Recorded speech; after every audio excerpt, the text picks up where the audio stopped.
daily bias videos, right? It's a pretty simple way to view the trajectory of the market, right? To see where you believe the market is going to go based off of your higher time frame analysis, right? So we would always start from a top-down analysis from the 1 day to the 4 hour to the 1 hour, and then we'll map out where we believe the market is heading, where we believe the market is going to go, but more importantly, how is it going to get there, and what's going to stop us from getting there, or what's going to potentially aid us, right? Let's say we want to be bullish for tomorrow. Well, what's going to keep us bullish? What is our area of where we want to look for puts, right? Yes, I have a bullish bias, but we have to be able to change our bias, not on the fly. We have to have a reason to go short, even when we're bullish all day. And I think there are some key levels and some key areas that you can map out that can give you that justification of the market going against, we'll say, your beliefs, right? The market going against your beliefs, so that you can flip the switch from a bullish bias to a bearish bias, and you can start catching trades in the correct direction, right? Because nothing sucks more than being bullish in a downtrend and getting stopped out of every trade, or being bearish in an uptrend and getting stopped out, or getting stopped out in profit, which is good, but only to see the market reverse on you. It's not a bad thing. It's, like I said, it's just to help us get back on the right side of the market. So we're always going to start on the 1 day, right? We're going to go to the 1 day, and we're always going to map out our previous day's high and low, right? Every single day that we trade, and I don't use a magnet. I just map what's closest. So my level is probably not going to be exactly the high a day, low a day. Um, but since we're just mapping our daily bias real quick, we just kind of want to have a general area of where that's going to play out. Because remember, these key levels get respected or disrespected the same way, regardless if you find it to the tick, or a point off or a point higher, it's going to get respected the same way, right? We're going to either reject the level, or we're going to either respect the level, reject the level, or we're going to blow through the level, right? So the first thing that we want to do is we want to map out our daily high and daily low, and these are the two areas that we anticipate the market to go. And when I say the two areas, when we take one area out, then we can anticipate the other area to be our drawn liquidity. So like right now we took the low out, so we're going to anticipate that our high, right? Our high is the new draw. Because we took out external liquidity, or the liquidity outside of the daily range, which is where all the breakout traders have their orders set. Once we take out one of those levels, we are going to, like I said, anticipate that the market is going to trade back into that daily range and attempt to take out the high. So right now we have our daily high and daily low mapped out. And if we zoom out and look at the trajectory of the market, right, I mean, it's pretty obvious, where we're headed.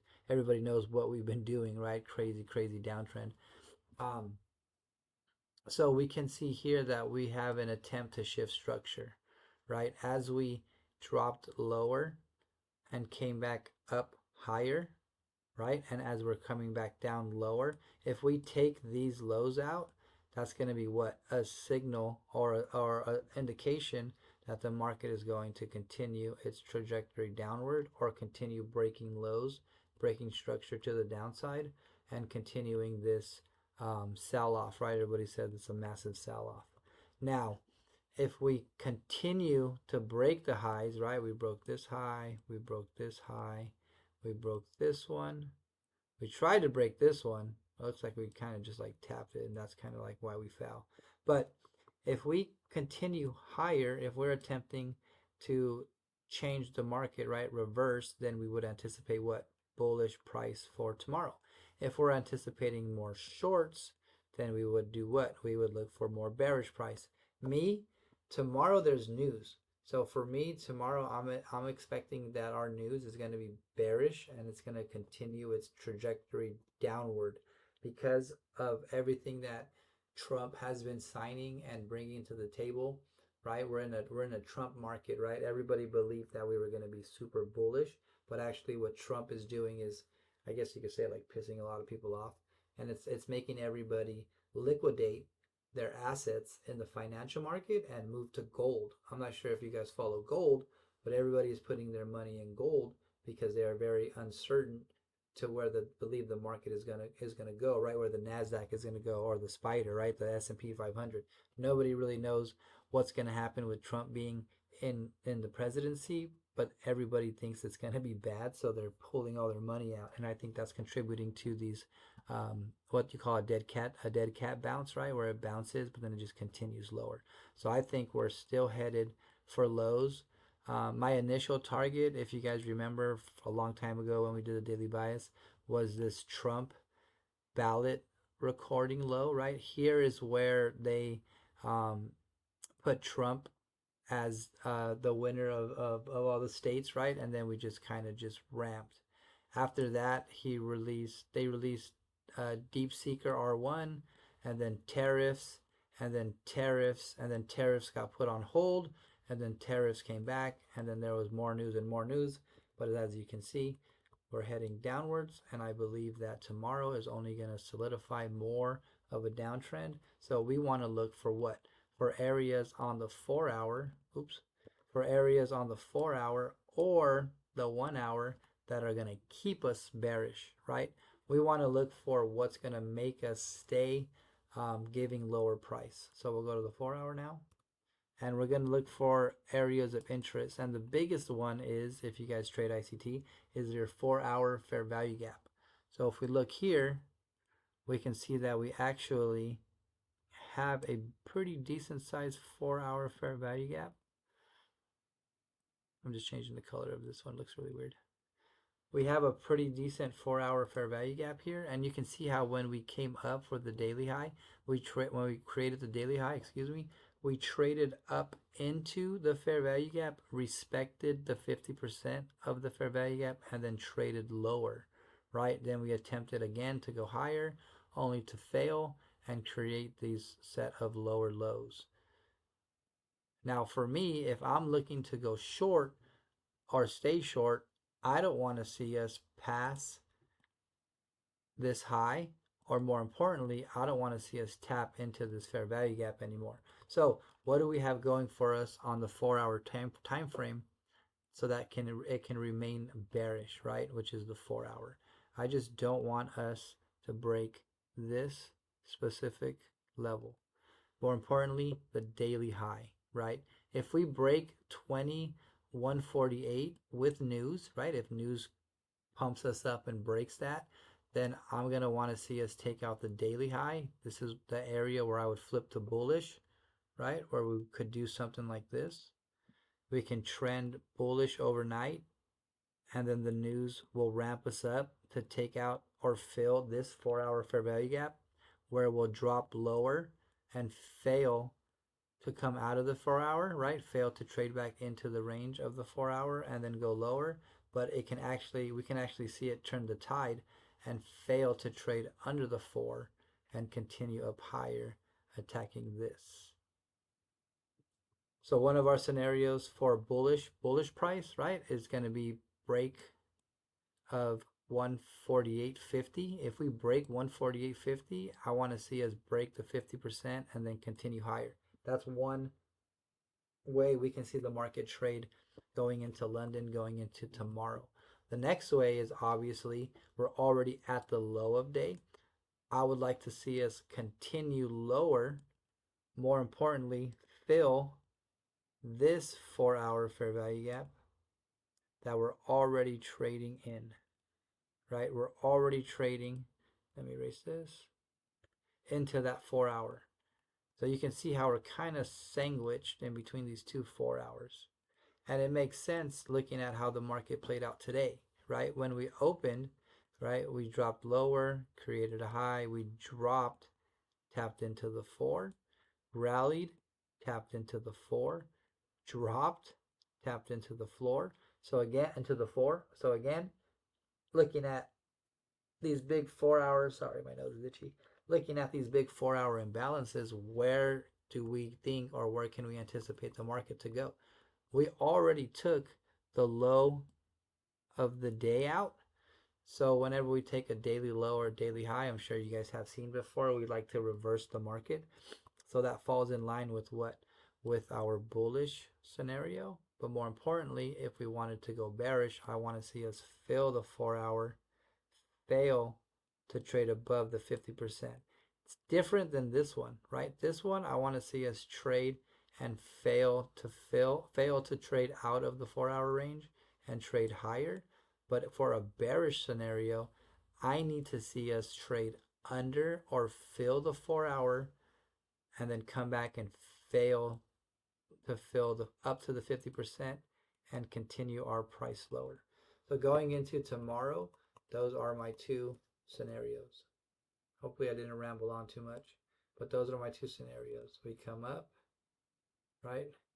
And we fail to trade out of the range as a bullish scenario. And then for bearish, where we're at already, right? We drop lower, fail to 50%, and then continue to that daily low. Pretty simple scenario. We don't even have to go to the 1 hour. The 1 hour is just going to be a little bit harder to identify higher time frame structure because, as you guys know, for today, we created broadening formation or the megaphone, right? Where we broke highs and we broke lows. So going into anything lower than the 4 hour when we have a megaphone is just going to create a lot of noise and it's going to make it harder to identify the dominant 4 hour fair value gaps or identify some type of bias or some type of structure. So if we go to the 1 hour, like I said, right, there's really nothing in here that can help us stay bullish or stay bearish. The only one thing that I can see, and if you guys trade session highs or lows, you guys can probably see it too, is Asia, right? So Asia high. So another way that we can stay bullish is if we break the high with London, and then when London retraces, it fails to trade into Asia, but it actually goes higher, right? So this is the same scenario as the higher time frame 4 hour, except we use Asia, right? We use Asia as a crutch to go even higher. But it's literally the same thing. No crutch or crutch, we can probably see it go higher. So if we go down to our 5 minute, which is what we're in now, right? And we'll erase these pretty lines that I drew. We can see how we respected that 4 hour.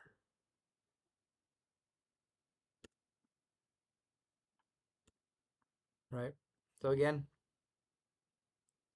there's two different scenarios, right? Bullish or bearish, but how we get there and how we stay bullish or bearish is the most important part because we have to try to frame a trade going higher or lower. Now, if since on the 4 hour you couldn't really see the sessions, so how I would anticipate to look for a long overnight for those of you that trade um, those of you that trade Asia or trade London, is I would look to see how the 50% of this range is respected. This is also a key factor in if we're going to remain bullish or bearish. If we trade above EQ, right, I'm looking for longs to our long target. If we trade and respect EQ, right, or if we trade and fail to trade above EQ, then I'll be looking for shorts, right? Because we're failing to break structure to the upside. So that EQ is going to be very important for London, but for New York, for tomorrow, for the daily range, right? For the New York range, sorry, breaking this high and feeling this bad boy to go long, breaking this to go short. You guys got any questions? Pretty fast one. So the fill for the candle close, right? The candle close on the 4 hour, we want to look to the 4 hour time frame to see what the candle does, right? If we fill the candle, right? Let me erase this real quick. if the 4 hour closes above, right? This is the candle closing. This is the wick. This is the wick. The candle closes above the 4 and then opens and closes above the 4. That is the same thing as this, creating this type of structure where we break out and we retest. When we trade outside of the range, right? We create a big candle outside of the range. The next candle needs to open and close, not necessarily lower.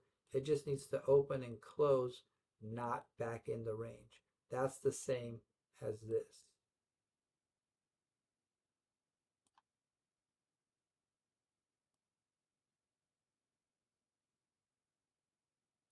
So not the whole candle, Martin. The candle, the specific candle needs to close. So if we remove all our drawings, right? When we have a 4 hour fair value gap, in order to respect it, right? So like this is a big imbalance here, but this is a 4 hour fair value gap. When the candle closed and the next candle opened and closed under that 4 hour, you can expect, this is going to sound weird, you can expect the respect of that new 4 hour or the previous 4 hour, right? Here's the new 4 hour, here's the respect, right? If we come here to a different day, right, you can see here how this 4 hour was created. Here, let me do this so that way we can actually see.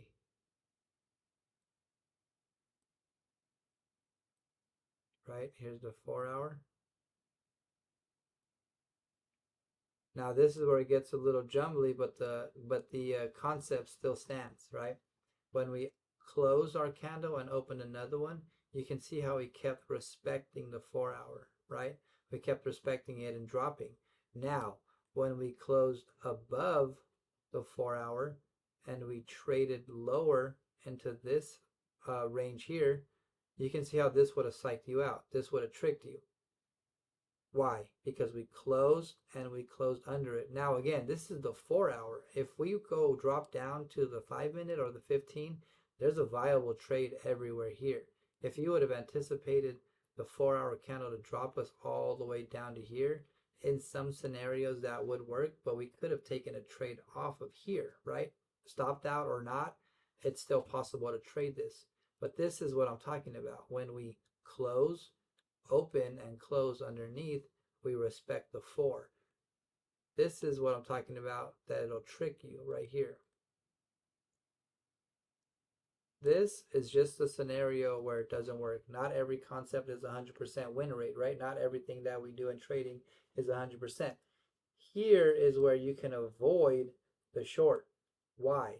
Because we closed underneath the 4, but when we opened our new candle, where did we close? We closed in the range, back into the 4 hour, right? More importantly, into the 50%. Then when our new candle opened, we traded, right? The day ended, but we traded, we gapped up, we had our close, right? Let me erase these drawings real quick. And let me go this way. We closed, right, above the candle, right? Here's the candle closed, candle open. Now that we're coming back down to that 4 hour, look at the respect. We can expect the respect of the candle high or low when the 4 hour candle trades above, closes, opens, closes above the 4 hour. Same thing as below. That makes sense? Then that works for the 5 minute. That works for um, the 5 minute, the 1 hour, the 15 minute fair value gap. That works for four fair value gaps. If you guys can anticipate the whole candle, if you guys can see, not anticipate, if you guys can see the whole candle open and close outside of that 4 hour, when we return to it, we will respect it. Now, I'm not saying that we're gonna fly 1 million points the other way, but you can expect, right? You can expect the respect of that 4 hour. And the market trends that way all the time. Even if you come up here, right, you can see this 4 hour fair value gap, this big one, right? 4 hour, we closed, we opened, we closed. Then when we came back up, we touched the 4 hour, or more importantly, we hit the 50%, almost to the T, right? We'll look over here at these 4 hour if any of these 4 hour fair value gaps, right? This is not a fair value gap. There's wicks everywhere, but there's one here, right? We failed to close above and then open a new candle and close above it again, right? Here's an example here that it just wouldn't work. Like I said, it doesn't work every time. But here's another example, right? We opened and closed above it, so we would expect what? We would expect the respect of the 4 hour, which it did, right? Open, open, close. When we came down, we bounced. When we came down, we bounced. But then we opened and we dropped underneath the 4 hour. But look what happened when we closed and then opened. When we came back up to the 4 hour, it was respected. When we came back up again to the 4 hour, it was what? It was respected again. And then we dropped lower. And then one more example, which I'm pretty sure you guys can see now. This is the one that we talked about. Open, close. Sorry, close, open, close. The next time we went to the 4 hour, we rejected it.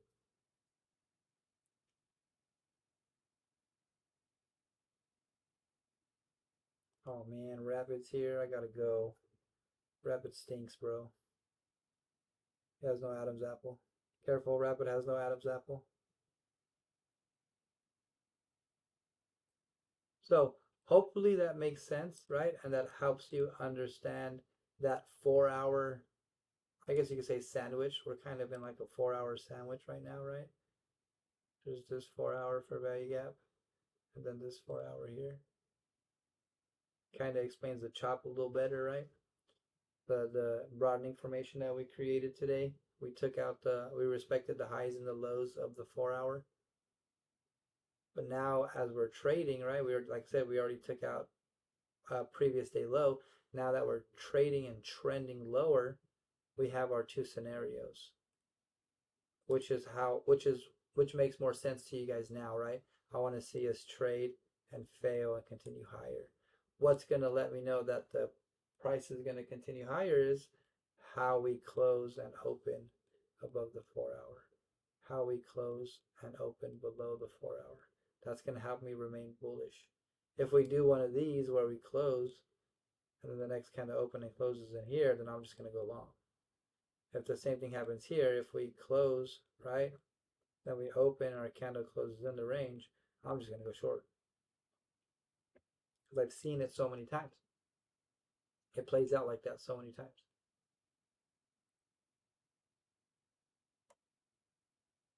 Are you saying yes, sir, to a rapid not having an Adam's apple?